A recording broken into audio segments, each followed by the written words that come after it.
into the world. Il fait pas beau, il pleut. Donc quelle bonne idée d'aller voir All of Us Strangers, ou Sans jamais nous connaître en français, un petit peu mal traduit, mais c'est pas non plus trop grave. Film qui va raconter l'histoire donc de Adam, qui vit dans un immeuble principalement inoccupé, et son quotidien un peu morose, un peu banal et triste, va être interrompu par une rencontre avec son voisin de plusieurs étages, Harry, qui va complètement bouleverser son quotidien. Une relation amoureuse va démarrer, et Adam va vouloir retourner dans la banlieue où il a grandi dans sa jeunesse, et il va tomber sur ses parents qui ont l'air d'avoir le même âge que quand ils sont morts il y a 30 ans. Voilà ce que raconte All of Us Strangers dans les grandes lignes. C'est le genre de film qui donne envie d'être en été, qui donne envie des beaux moments. C'est un film qui donne envie de vivre.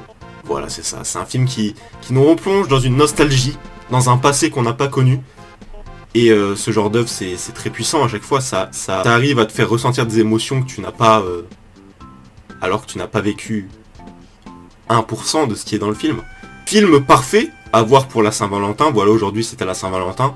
Je suis donc allé avec ma tendre et douce compagne au cinéma pour aller découvrir ce métrage.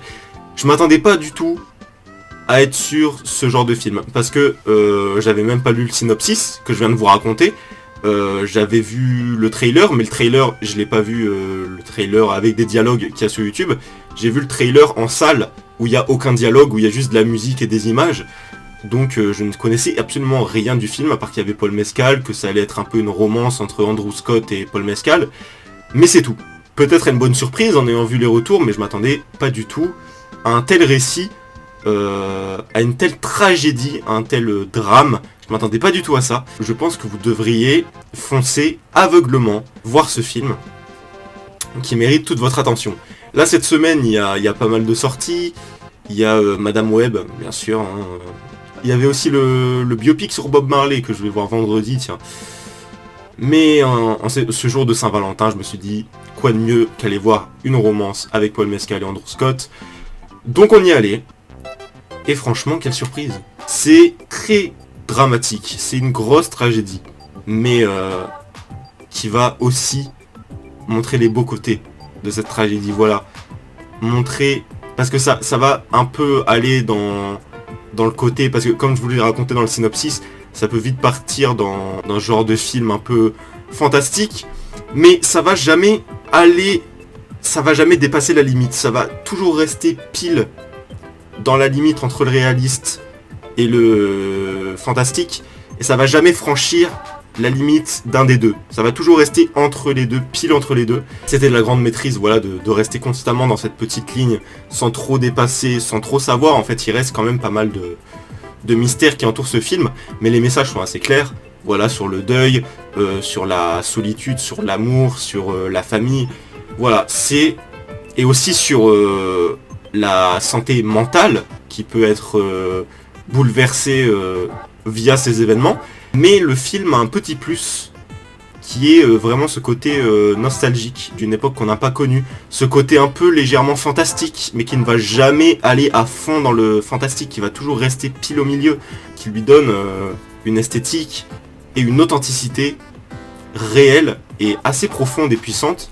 Ouais, c'est le genre de film à la fin de la séance, vous allez sortir avec qui que ce soit ou même tout seul, et vous allez en parler, ruminer dans votre esprit des événements que vous avez vécus, qui donnent envie de se remémorer des souvenirs avec nostalgie. Ça va vouloir briser les liens avec les fantômes du passé, voilà, qui peuvent être très durs à vivre au quotidien, notamment avec le personnage d'Andrew Scott qui est totalement traumatisé, qui est totalement laissé seul dans sa vie morose jusqu'à ce que Harry intervienne.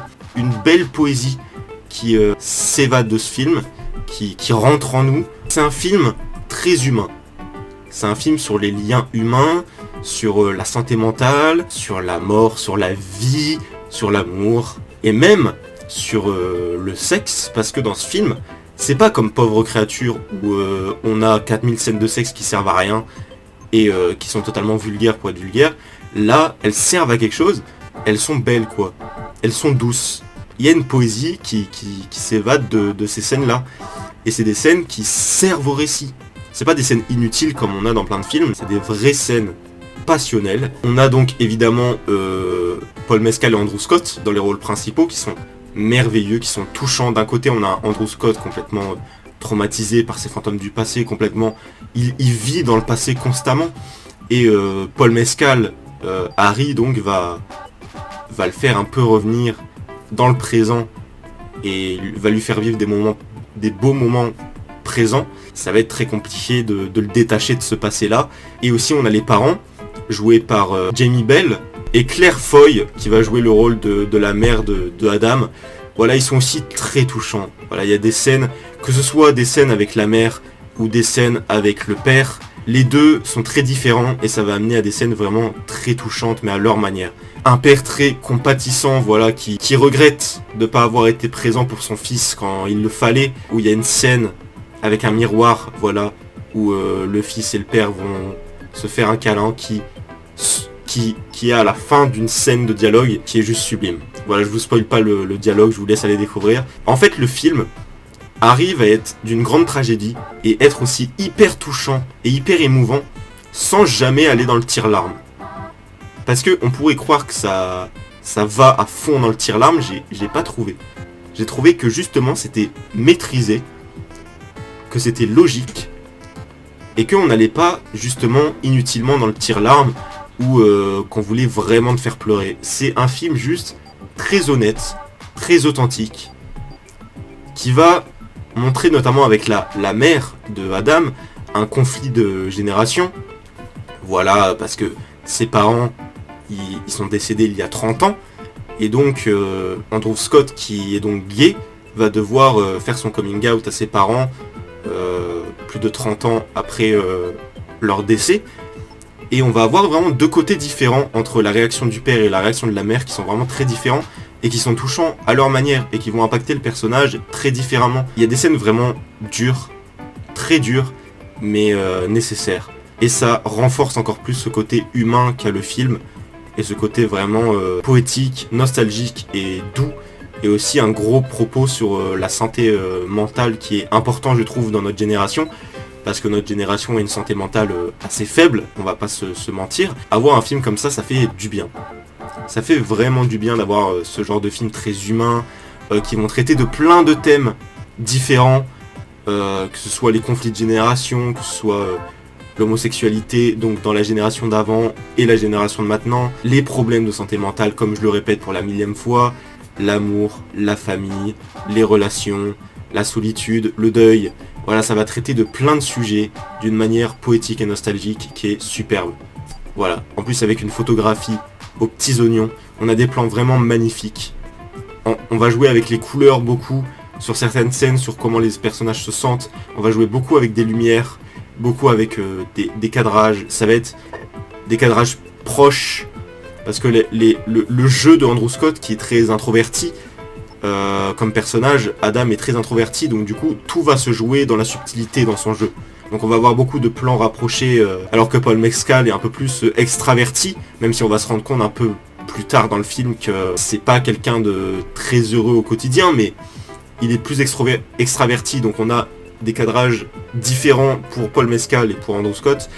On a beaucoup de jeux différents avec les lumières et c'est vraiment très intéressant. C'est un film superbe.